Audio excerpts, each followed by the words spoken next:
way of violence, and we need to report that before this kind of thing happens.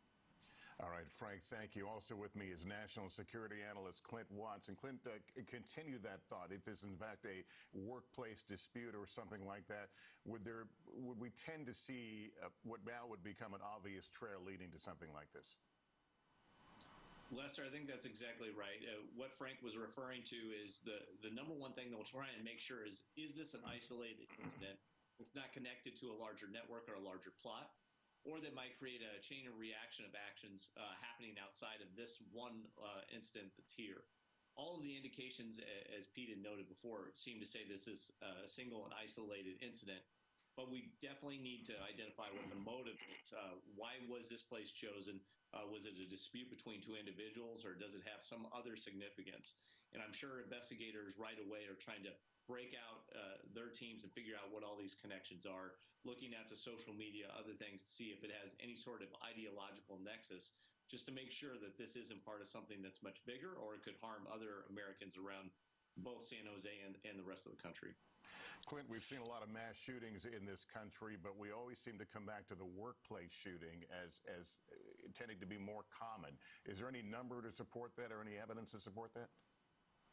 As Frank noted, the stats generally show that workplaces tend to be where a lot of confrontations occur and where there are a good number of these shootings.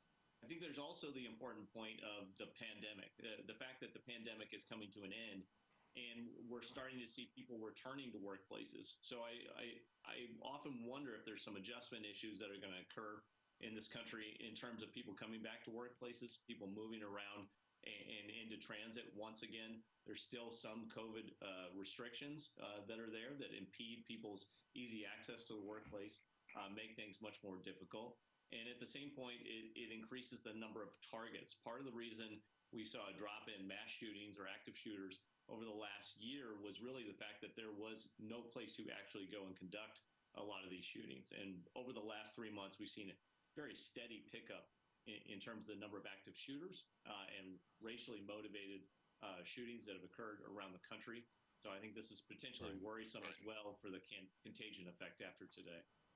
All right, Clint, thank you very much. If you're just joining us again, you're looking at live pictures now from San Jose, California, where there's apparently been a mass shooting. Authorities will only confirm there have been injuries and there have been fatalities. They are not speculating or reporting on a number right now, but we've seen a lot of police activity, a lot of ambulances on the scene there. This is occurring at a rail yard for a light rail system there in Santa Clara County, California. We'll continue to follow this developing story. We'll have much more tonight on NBC Nightly News. I'm Lester Holt. For all of us at NBC News here in Los Angeles, thank you for watching.